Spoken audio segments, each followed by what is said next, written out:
Forward looking, laying it off, Justin! Hat-trick! Ariel sends it in, off of Gressel. Made it to Elliott. Oh, the bicycle! Julian Carranza! A spectacular finish! Philadelphia does its thing. Hello and welcome to the Free Kick Podcast. My name is Todd, and wow, back-to-back days of doing a podcast, and I'm trying to decide, do I put this out on the podcast feed straight away, or do I leave this as a exclusive for all you people watching on YouTube first, and then I eventually upload the podcast to the RSS feed. We'll see what I do come the end of Tuesday night. But after the Philadelphia Union have fallen to Nashville SC over the weekend by a score of 3-1, they now turn their attention to St. Louis City for a first-time ever matchup between these two clubs.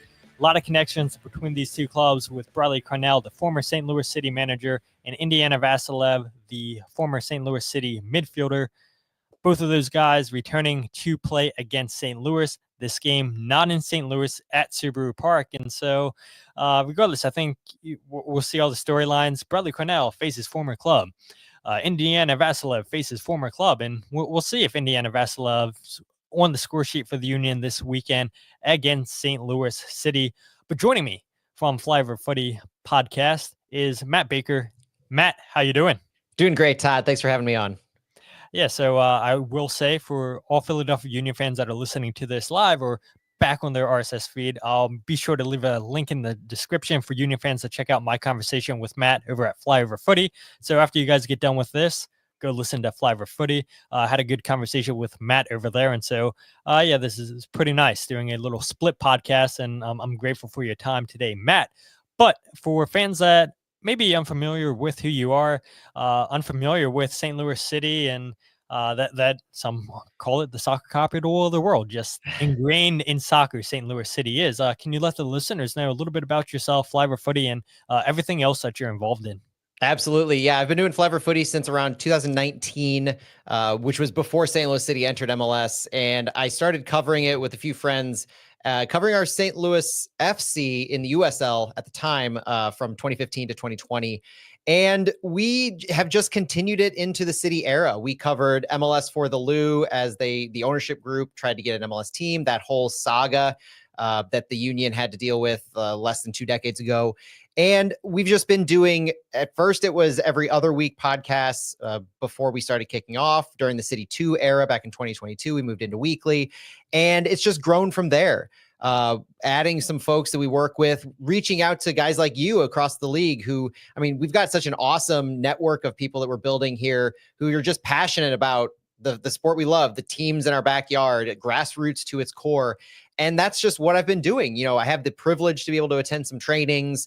I use social media to get out the messaging, but it's the podcast that's my passion. And so I love doing that. I love talking to people. I love talking about my club. And it's just grown over the past couple of years to be about 2 or 3 episodes a week that we're able to do in St. Louis, recapping right after match day, previewing episodes, and then looking at training with some player interviews in between. And it just seems to be getting more and more exciting as the years go on now, as we're entering the year 3 for St. Louis City SC. Yeah, it sounds pretty familiar to how I got started. Started doing the Free Kick as a podcast, and then goals breakdown videos, and then articles as my listenership notices. But you know, podcasts have come such a long way where it seems like that's where everybody gets the news now. Obviously the radio stations are dying, and I would argue, you know, traditional media as a whole is dying, with newspapers just going away and everything's going online now. And so, yeah, nothing wrong with being passionate about doing podcasts, going all in on them, because they're such a good way to get information. And when you're consistent like Matt or myself, you know, you don't have to worry about missing out on any bit of news. But speaking of news, let's go ahead and talk about, I think, what's probably going to be the main storyline for this game. Yes, I know the Union are missing a ton of players on international duty. We'll talk about that here in a bit. But the main storyline coming into this game, when it was announced that Bradley Carnell would be the head coach, and then the schedules came out, everybody had that St. Louis City matchup scheduled because of Bradley Carnell being the former St. Louis City manager. During Bradley's first year in charge at St. Louis. He was 17-12-5. St. Louis, they finished first in the Western Conference.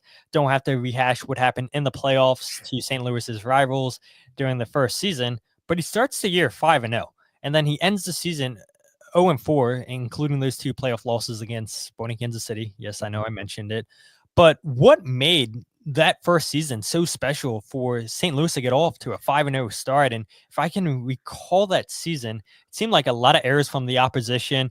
St. Louis, especially João Klaus, taking advantage of those mistakes in the back, and they were scoring for fun, it seemed like, in St. Louis.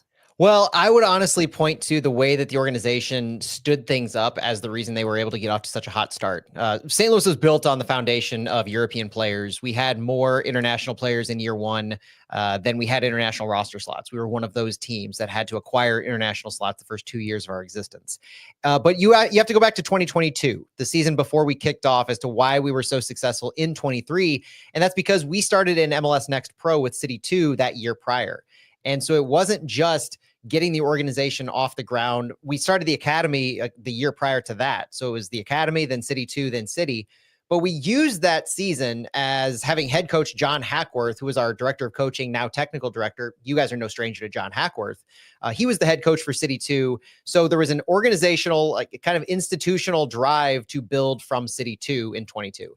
The extra bonus for that wasn't just you're getting the organization going. It was having so many players who are still key contributors to City get their start with the organization back then. They bought into the system. They understood the assignments from 2022. And we also were able to bring in some of our big name international players. Klaus, Edu Leuven, Thomas Ostrak, Roman Berkey, and a couple others all got their start in 2022 for City 2. They were playing in Next Pro, if you could believe that, for a few matches. And so you have that to build off of. Think of it as this super hyper extended preseason or training camp that these players were able to come in and not just understand the organization, understand the system and the philosophy on the field, but these are international players coming in from Europe who were able to acclimate to the entire United States, the cultural differences in that time, well before a normal expansion side would have their players allowed to do that. So all of that stuff put together was part of the getting that such a fire start, 5-0. And we were able to take advantage of a lot of mistakes. If you look at on the field, a lot of the reasons that we were able to start so strong is we were all driven around that same philosophy that they learned in 22. Bringing in Bradley Carnell to our side from the get-go, his first gig as a head coach in MLS, he was very, I would say, by the books on what he wanted to do. There was no question about the identity that St. Louis was going to have. Now, there was a question about whether it would be a successful identity or not, because by all accounts, we didn't want to have the ball. We weren't going to be a high possession team. We were going to be a gegenpressing team. We were going to be that team that either was direct to goal with maybe less than 10 total passes in an ideal buildup, or you would send the ball long, win a duel, and then recover the ball in the attacking third, have a pass or two, and score. The bonus for St. Louis is that the high press worked very well. We were able to take some of the opponents by surprise with the quality of our press so that we weren't needing to have possession. We didn't even want to take possession of the ball in our defensive third in those games in the early half of the season. And teams were seeing this for the first time. And so it was an amalgamation of what the Red Bull system was, what Bradley Carnell brought from his tenure, and what Lutz Pfannenstiel wanted to dictate from his time in Europe, in Germany. And so you have that, you have, looking back on it in retrospect, taking teams by surprise. And then you have that success that we built on in the early part of the season in 23 that we could withstand some faltering later on in the back half of the season. Leagues Cup, the month-long break was a thing for those first 2 seasons, and that took a lot of momentum out of our sails in both seasons. And that's what led to the back half of the season. And then going into 24, you were looking to build on that, but I think Union fans are fairly familiar with what happened in 24 from a Bradley Carnell perspective. Yeah, the second season for Bradley Carnell that was cut short in July, 3-7-10. He went in MLS play during that season. I guess my first question or second question would be, you see the success in the first season under Bradley Carnell. They finished first in the West. And then you look at what had happened towards the end of the first season, and then throughout the whole second season, which eventually came to an end in July, I saw some people in St. Louis say that, hey, look, we saw the writing on the wall. We saw issues happening. Is that a fair assessment? I do think in 2024 is a fair assessment. 2023, you could point to a lack of adjustments that he was making, both in-game tactically in the second half, more responding to what other teams were doing as opposed to trying to dictate and be the one to make first adjustments when you were seeing things on the field. That was the back half of 2023. 2024 started with a myriad of draws where we weren't able to put teams away. We weren't doing a terrible job with our defense, but at the same time, we were going through Champions Cup. And so you're having a second year team with the kinds of rosters that you're able to build depth wise in a second year of existence in MLS. And now you're having this extra competition right from the get-go. So that was a little difficult in building the fresh legs and building the stamina we needed to withstand the season. But then we had injury issues. The injuries that we sustained in the first half of 2024 cannot be overstated. And Lutz Pfannenstiel doesn't like to put that as the reason that Bradley Carnell was fired, but I don't think you can look at the 2024 St. Louis City roster and say that any head coach, quality or not, had a great chance, a fighting chance at being successful, because there for a period of time in 2024, I want to say from May until when Carnell was fired in July, the fan base was checking their emails at noon every Saturday to see how many and which short-term call-ups we would be making from City 2, because there was every single week 2 to 4 short-term call-ups, and those players would be inserted into the starting 11 regularly. And it was a hold on for dear life scenario, because at that time we were hearing and we were seeing the signings that were occurring that we couldn't bring in until the summer window. Bradley Carnell even said at one point, we're just trying to bridge the gap between what we have now available and what we are going to get, because we know that's going to be quality and that's what we can build a team off of.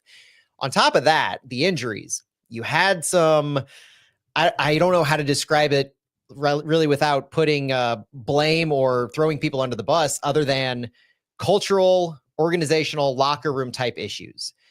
Besides the injuries, we had 2 notable departures in 2024. Aziel Jackson went to Columbus, and Sam Adeniran went to, if I recall correctly, Philadelphia for a period of time before being sold to Lotz, I think. Lask. Yeah, he went on free. Yep. So, and that move I think had been in the works since he would play for St. Louis. But the reason that was frustrating, AZ Jackson in January 24 before the season was in the U.S. national team camp. He was at Camp Cupcake with that group, and Sam Adeniran had been the guy tasked with essentially replacing Nico Gioacchini's performance as that second striker complement to Klaus. We knew he would be playing a lot. At one point in 2024, Sam Adeniran was banished from training by Bradley Carnell and forced to train on his own after issues that had occurred that we didn't really fully find out what happened. But Adeniran ended up leaving, a healthy Sam Adeniran, with all the injuries St. Louis was having, calling up a striker from City 2 every single week. Sam Adeniran went and trained on his own. AZ Jackson was sold for, thankfully, a fairly good price to Columbus, but there were so many rumblings and grumblings about issues in training related to those 2 players that happened under Bradley Carnell's watch. And then by the time Bradley Carnell had left, 2 or 3 games later, we had Chris Durkin, our central defensive midfielder, one of our U22s, say in a post-game press conference that the locker room was fractured. And that was the wake of Bradley Carnell. And so you can't, I was a Bradley Carnell fan. I still am a Bradley Carnell fan. And so I don't want to attribute that to him, which is why I give the context of the issues that the players themselves were having. It was just a not a good scenario for him to be in. And it was just so frustrating to see that develop so quickly for a club, for an organization, a year and a half into their existence. And all of these locker room issues were happening, that winning fixes everything. And it was clear St. Louis was doing the opposite of that. And it was detracting just about everything it could. Yeah. So, I mean, you talked about the short-term call-ups. Philadelphia Union fans aren't, they're familiar with that, with Andrew Rick being called on short terms last year, Frankie Westfield, CJ Olney, David Vasquez. So the Union, throughout the summertime, also called up players on short-term contracts because of injuries, players going away on international duty. But the one thing that Union fans will be familiar with Bradley Carnell's first press conference with the media, with Ernst Tenner's press conference with the announcement that Jim Curtin was being fired, Ernst Tanner had said, we want to play the kids. We want to give our homegrowns a chance. Everybody remembers Tyler Adams was given his debut by Bradley Carnell in New York Red Bulls. And you look at all the young guys that got their debuts or just played in general in St. Louis. Is that more so the fact, and it sounds like it is, because of the injury issues and just not having the roster to be sustainable in St. Louis? Or do you really believe that Bradley Carnell believes in playing these young guys? Oh, he absolutely believes in playing the young guys. Bradley Carnell is a fan of storytelling in a lot of ways. And that's not to say that he's going to let that dictate what he does on the field, because if he didn't have to play homegrown Miguel Perez for St. Louis, homegrown Caden Glover for St. Louis, super draft pick Brendan McSorley from who now plays for City 2. If he didn't have to play those guys, it's debatable on whether he would. But when you send those guys in and they're successful and Bradley Carnell puts them in spots where they can be successful, he appreciates, he understands the significance of that. Miguel Perez, who's a homegrown from the state of Missouri, and he was the first player to really have meaningful minutes for St. Louis back in 2023 as a result of an injury to Edu Leuven. That kind of a story, a scenario, Bradley Carnell eats that up, and he will give all the credit in the world to wanting to build up these players because he knows that that's the future. And in a league, a selling league like MLS, you need to be developing those kinds of players. And so he gets a kick out of being able to do that. I don't think it's at the detriment of if he has a top quality star or he has a player who they brought in for $3.5 million, for instance, he's not going to play a homegrown over that player just for the fact of, I want to play the kids, but he does enjoy that. He uses it strategically, and he's definitely a subscriber to the model of you play your kids and you develop from within. Yeah, and that's everything that he said in press conferences so far with the media. And so I have no reason to doubt Bradley Carnell. And he makes it a point saying that, hey, look, I was a young guy once in my playing career and I got given a chance and I took advantage of those opportunities. And so, yeah, I mean, for what better role model for these young players to have than Bradley Carnell, who can live and breathe and say, hey, look, I'm an example of what I want you guys to be, where I was given a chance as a young guy. I took advantage of my chance and I played with my national team, and I had a pretty decent career in the Bundesliga. And yeah, maybe you guys can wind up having a similar career. But one thing I mentioned pretty early on in the podcast a couple of weeks ago is Bradley Carnell's style of play sustainable for a whole season? The Union aren't in CONCACAF Champions Cup this season. No Leagues Cup for the Union. Only MLS play and US Open Cup. That May schedule could get a little bit dicey for the Union, where they could potentially have 9 games in May. They're playing a game every couple days. And yeah, I mean, the Union definitely do have the depth that they didn't have in years prior. You could make the argument that this is the most depth that the Union have had in quite some time. But being in 2 competitions and playing this high press style that the Union want to play under Bradley Carnell, which they are playing, but there is moments too Union fans have seen where they're possessing the ball. They're breaking teams down with 20, 25 passes and then having a shot. But you do still want to hit teams in transition. You do want to press high up on the field. We saw it against Nashville this weekend where they got beat with this with Jacob Glesnes and Frankie Westfield. The Union are pushing the defenders up pretty much to the halfway line. Jacob Glesnes gets beat. Sam Search is in behind. You have the right winger for left winger for Nashville in behind because Jacob Glesnes is out of position. And so this is a style of play that, if executed well, you can transition and get some goals. But at the same time, Nashville take advantage of their mistakes. And my question was, I wonder if this style of play, 24/7 style of press is sustainable for a full season. What do you think, Matt? Well, I remember Bradley Carnell having some of the biggest issues and difficulties against teams that had 3 center backs and put numbers in their defensive third. And so we're trying to play behind the ball. And that's a team that St. Louis has become. St. Louis has become a team vastly different from Bradley Carnell's time here as far as the formation goes, where we will run out 3 center backs. We will have wing backs, and we'll have maybe 2 strikers at the top. And so what that does is that gives us a lot of numbers in behind the ball.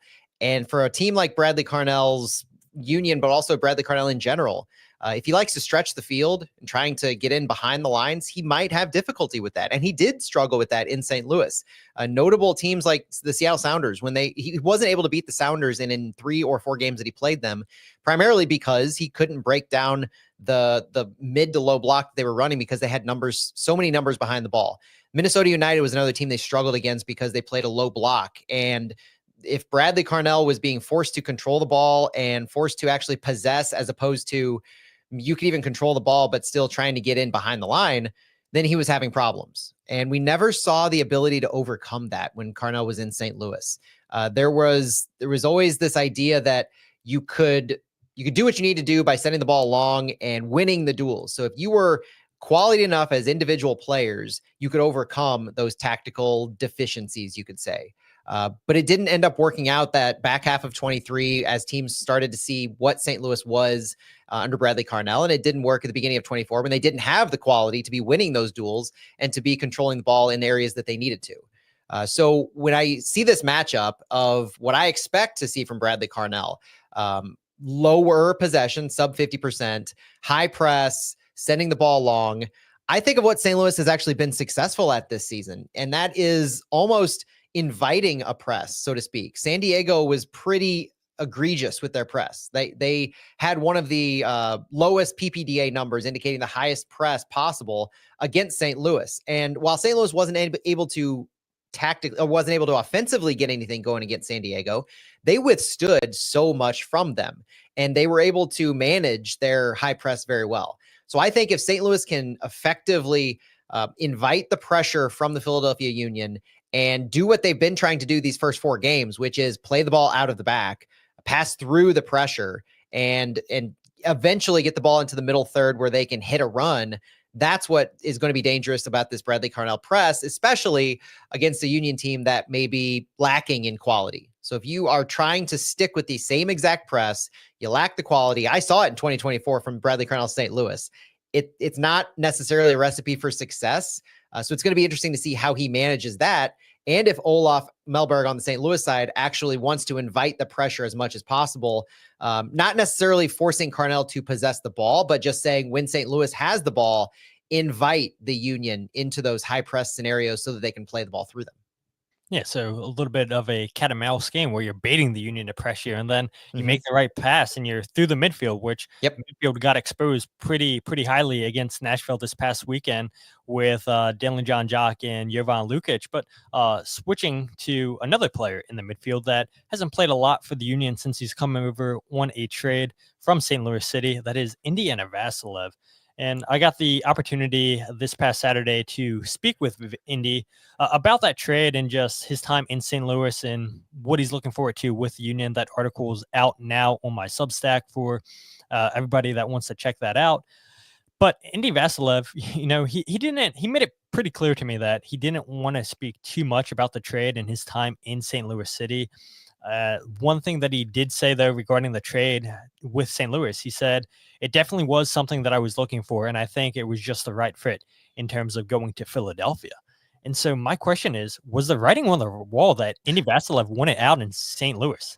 Oh, this was quite the story in St. Louis for a period of time. I'll go back to 2024 when Bradley Carnell first left. Indiana Vassilev told us at the time that was the first time he had played for a head coach who was fired.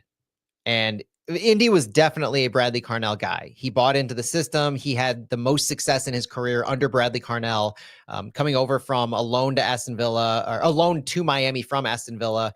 And he never really broke into either roster. He's still young at the time. And so, you're talking about a 21-year-old player who hadn't broken in yet. When he was taken by St. Louis in the expansion draft as the second pick, he was almost immediately slotted into the starting 11. But over the course of the season, he had to perform different roles. Indy's an attacking midfielder through and through. He's been used on the wings by Mauricio Pochettino in U.S. national team camp. He was a wide attacking mid for St. Louis. He had time as the 10 in the central attacking role successfully at times, but he also had to fill in for various players. In the first part of 23, Jabulu Blom, our central defensive midfielder, was out. Indiana Vassilev saw some time in the central midfield, a little deeper lying. He was serviceable there, but clearly wasn't his best position. And so over time, he became a mainstay in the St. Louis City roster under Bradley Carnell, because he had that fearlessness, that bravery, that he wanted to go up and press. He wanted to be high up on the field. He wanted to win the ball back at all costs. And Carnell loved the tenacity.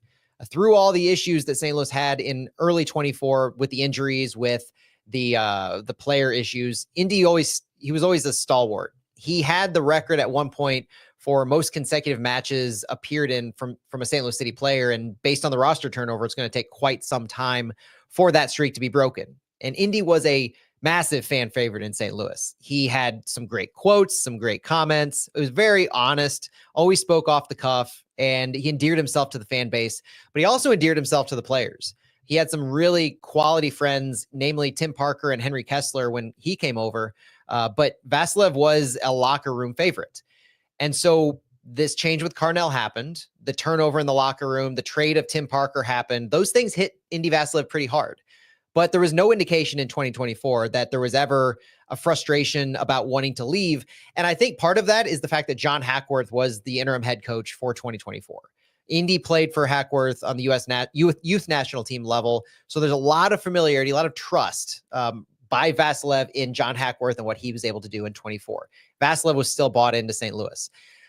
I think it was the hiring of Olaf Melberg, the change in tactics to go to a 3 center back look, and the bringing in of a lot of talent, because when you have that type of a head coaching change, we're seeing it in St. Louis, where some of the presumed depth chart isn't exactly working out as we anticipated, because new coach sees things differently and wants to bring in and use different players that he's seeing. Indy kind of just found himself as the odd man out in a lot of ways in that regard.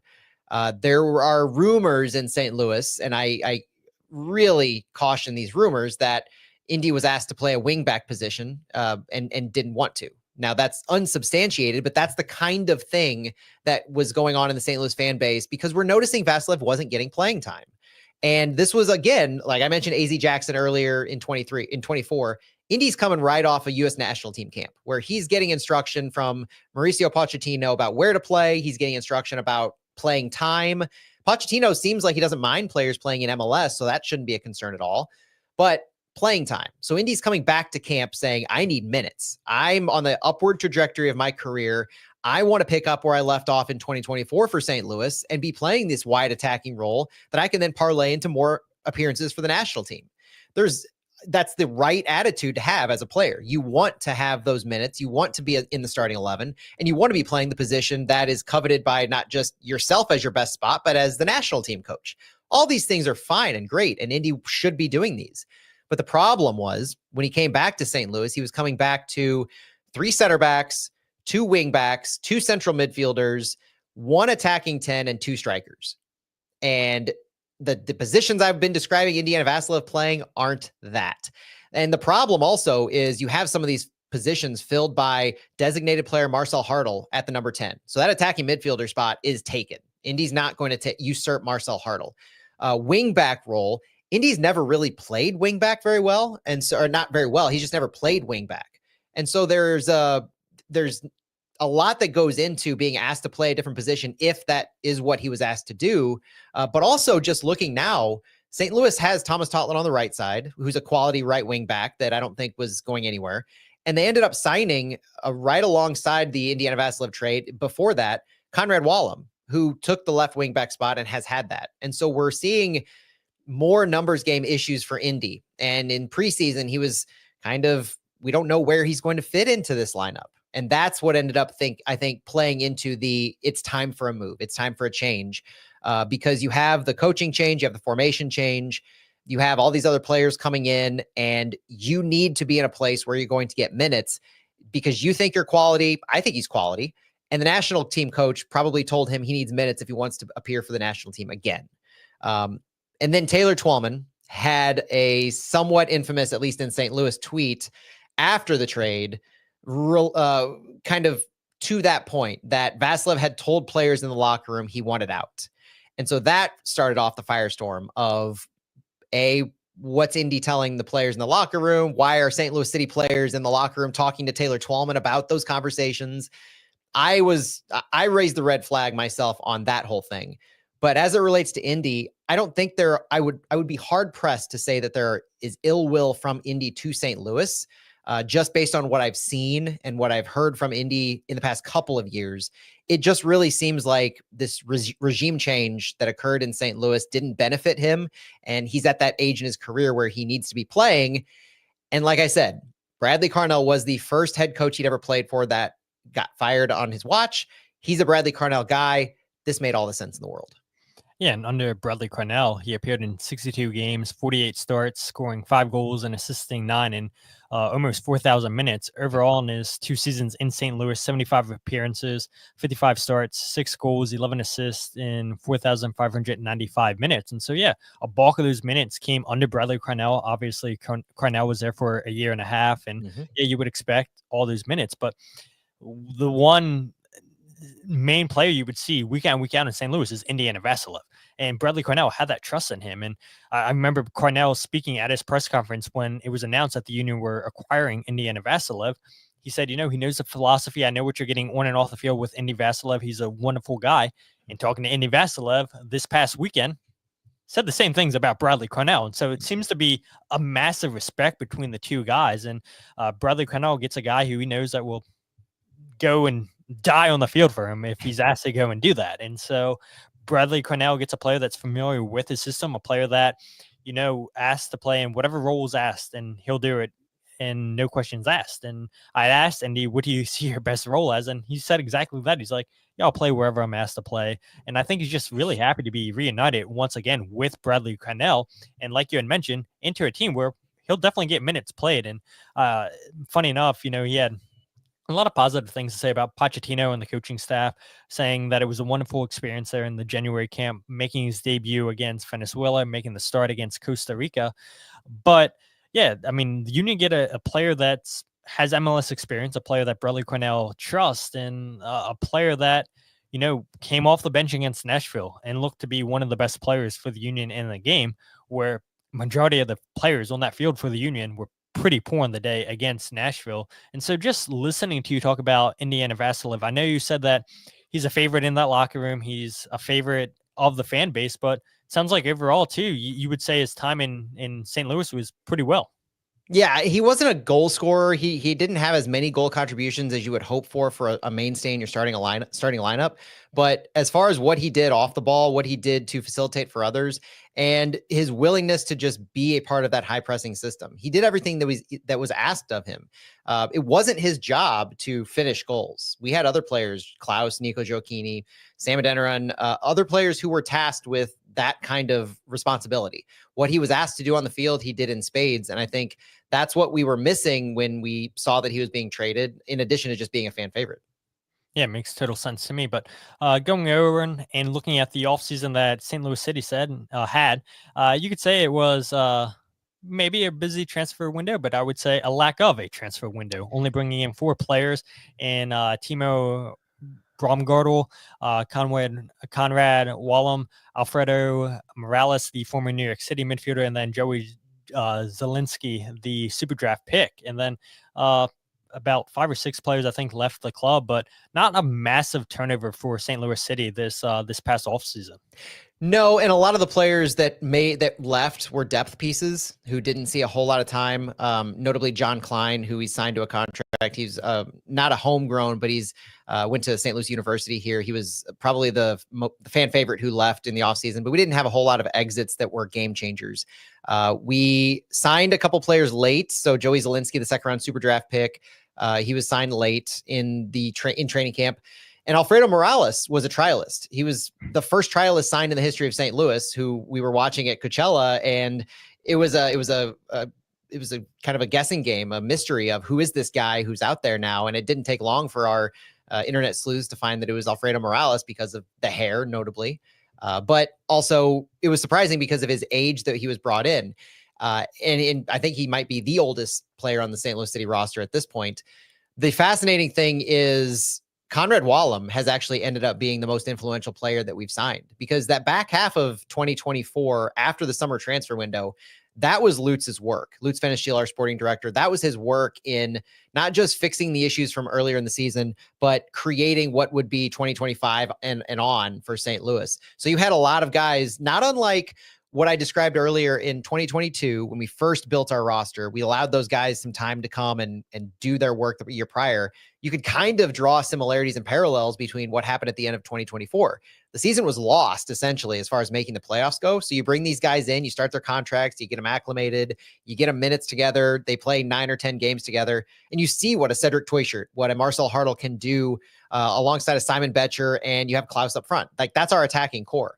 And then you switch the model up to use wing backs, and you can leverage Thomas Totland on the right side, who's been with City for now in his second year. And then you bring Conrad Wallem. And that's why I say Conrad Wallem might be the most influential, because at left wing back, you can argue St. Louis didn't have a ready-made left wing back on our roster before him. Now he's only on loan with an option to buy. And my understanding is because of that loan, he's off. Like, Lutz Pfannenstiel has talked up Conrad Wallem a lot in his versatility, saying that he can play in the midfield positions, he can play right wing back. But I think getting him on loan was kind of a coup, because I don't know if we would have been able to get him otherwise. And it provides stability on that left side, or now potentially on the right wing back side with Totland out. Timo Baumgartel is a fascinating one. He hasn't had many minutes this season, but he also, before he appeared in MLS last week, or the week before for the first time, he hadn't played a professional match since August 2024. He had a public falling out with Schalke. He had public comments to make about their manager, and it was just a bad relationship that ended that way. Baumgartel's been through a lot himself, personally and professionally, medically as well. And so this is his chance at kind of coming back. And so we need that extra center back depth that he provides with now 3 center backs. And it's going to be tested in whatever Lutz decides to do, or whatever Olaf Melberg decides to do on that right wing back side. Joey Zielinski could find time over there. So you're seeing depth that was added to replace the depth that was removed. But I think it does speak, and it's very notable that St. Louis had very few top line changes year over year. Yeah, it makes a lot of sense to me.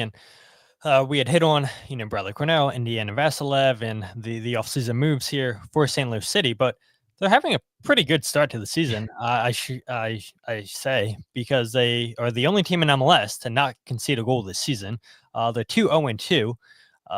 You had talked about on your show where you get to the 69th minute mark, you see St. Louis City start history for the longest streak of not conceding a goal. But what's been the success for this team defensively early on in the season, not to concede a single goal in 4 games? And I guess we can get to this real quick. Roman Berkey, the St. Louis City goalkeeper, fractured hand, didn't play last game, not going to play against Philadelphia. You had said on your show about a month he'll be out for, so definitely won't see Berkey in this game. But what's been the success for them to not concede a goal yet in MLS?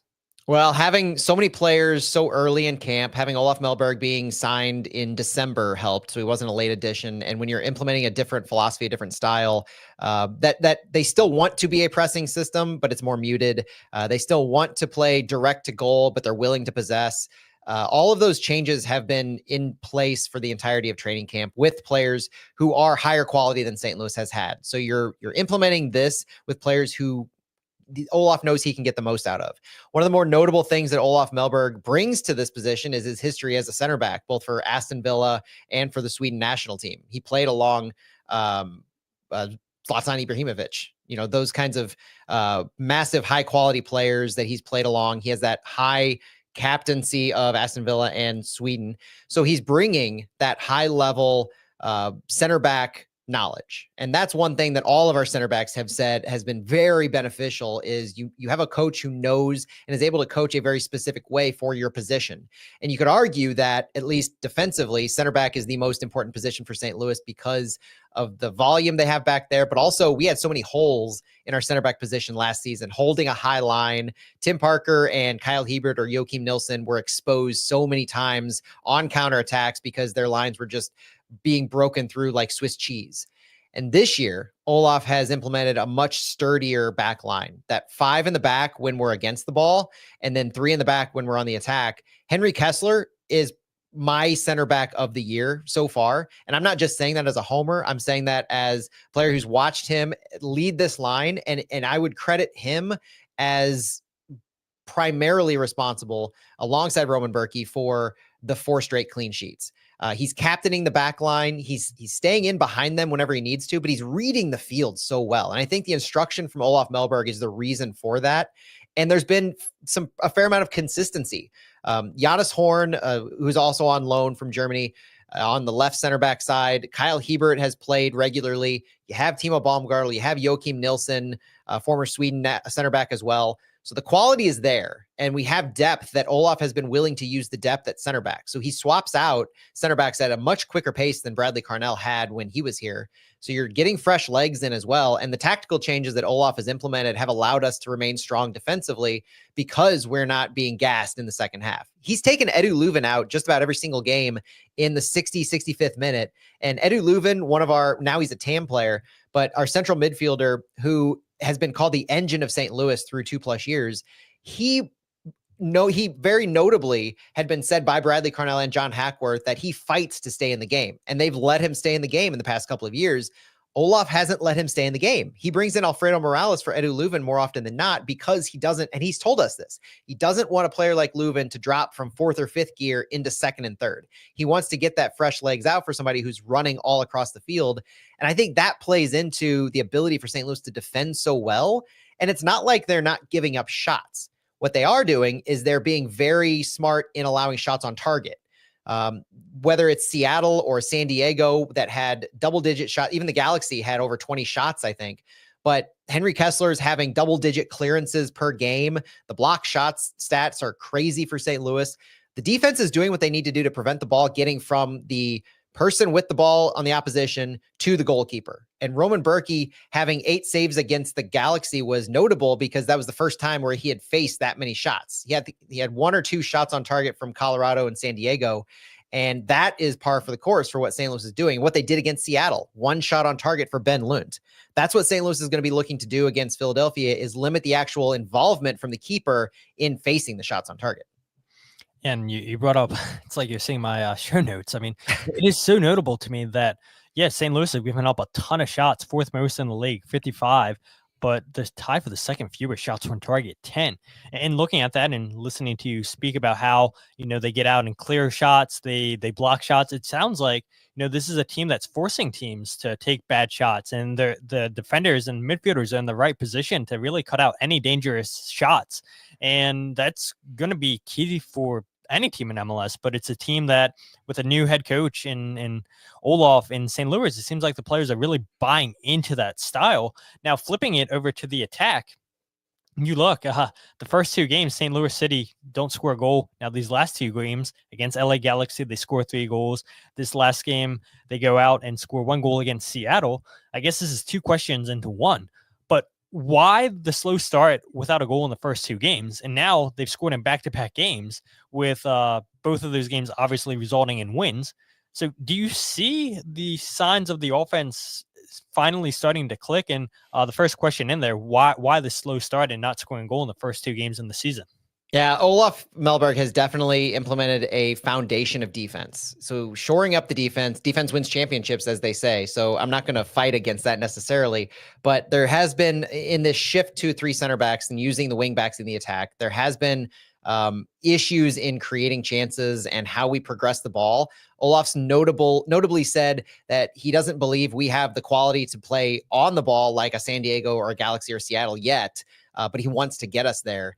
And so while we're not able to do that, it's trying to kind of pick your battles as we use the wing backs to progress the ball up the field, as our defensive midfielder, Edu Leuven, is trying to direct the ball forward. And the change in personnel has been notable to me too, because you could tell Olaf is still trying to figure out who works best in this style, whose qualities work best with all the other players in what we're trying to do up the field. He's had games where he started Klaus and Betcher. He started Betcher and Toyshirt. He started Klaus and Toyshirt.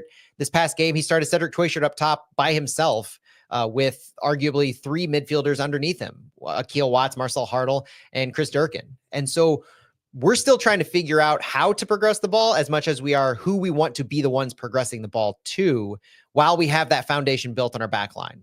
The game against Seattle, where we won 1-0, was won because of a free kick from Edu Leuven. So we're also starting to see taking advantage of those opportunities where Seattle's Jackson Reagan had a yellow card because he fell on the ball and grabbed it with his arms. And so they shot themselves in the foot right there, gave us a free kick. We scored on it. that was the difference maker. Before that, the Galaxy had a few really good builds, but also the Galaxy were massively injured and dealing with depth problems of their own. So St. Louis kind of exposed what they were doing in trying to possess the ball. I think St. Louis has a lot to build off of, but they're definitely still trying to find their identity in the attack. Yeah, absolutely. And as we get ready to wrap up the show, the last bit in talking points that I want to hit on is injury updates for St. Louis City. Union fans that aren't listening to this live, we're recording this podcast on a Tuesday evening or approaching the evening here. And so we haven't heard from Bradley Carnell in his pregame press conference. So we're not sure what the update is on Jan Glavinovic. And so Bradley did say after the game that if we needed to, he could have potentially played, but we wanted to get him some more fitness and everything. And the good thing is Union didn't need to make any decision until a couple of days before the St. Louis game. And so we'll see where Jan is defensively, physically, and can he play a full 90 minutes? Because the Union are going to need that with Oluwatu Makanya picking up that red card against Nashville. Then we know a whole bunch of players leaving on international duty. Andre Blake, Ty Baribo, Daniel Gazdag, Denley John Jock, Jesus Bueno, who was a shock, I think, for many, and then Frankie Westfield and Neil Pierre. And so Union missing a lot of players for this game against St. Louis. But look, it's an opportunity for some of those young homegrown players to take advantage of a spot on the bench and maybe even a spot in the starting 11. Indiana Vassilev, I know Michael had said at the beginning, hopefully Indy in for Gazdag. I agree with you there, Michael, that he should be one of those 210s with Daniel Gazdag. With Quinn Sullivan, but I don't know. Does Bradley Carnell do the unthinkable? Kevin Sullivan scores a goal last night for the Union. Did we see both Sullivan brothers start this weekend against St. Louis City? That would definitely take the headlines from Bradley Carnell faces former team to both Sullivan's brothers start against St. Louis City. And MLS would love that. And maybe that's something that he does. But any injury updates for St. Louis City? I know I had mentioned Roman Berkey. No players going away on international duty either for the club? No, for better or for worse, St. Louis doesn't have any players who are called up. I think a lot of our top tier guys are past their prime when it comes to national team. Berkey's going to miss the next month with a fracture in his hand. Thankfully, he doesn't need surgery for anybody in Philadelphia that cares about that. Thomas Totland, our right wing back, is also going to miss the game. He pulled his hamstring. I think I mentioned that.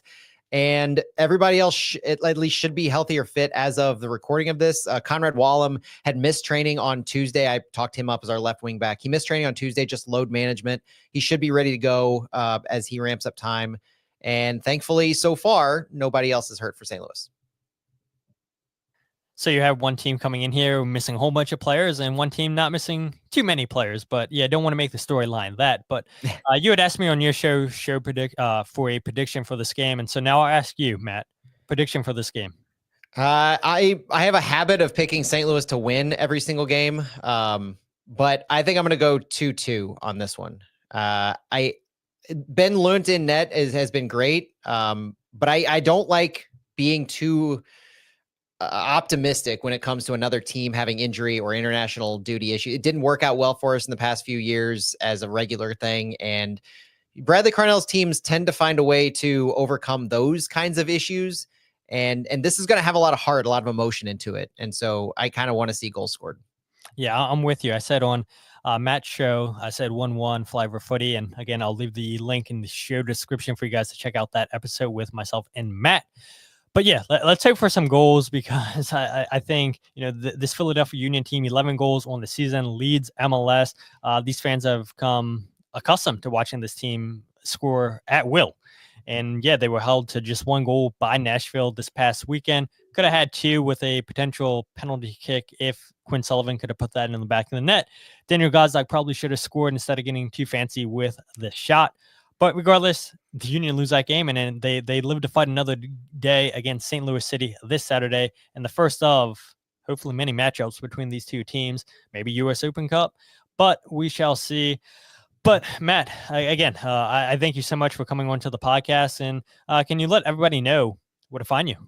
At Matt Baker STL for me and at Flyover Footy, and search podcast for Flyover Footy. Even if you just want to give St. Louis a listen every once in a while, a like or subscribe is fun.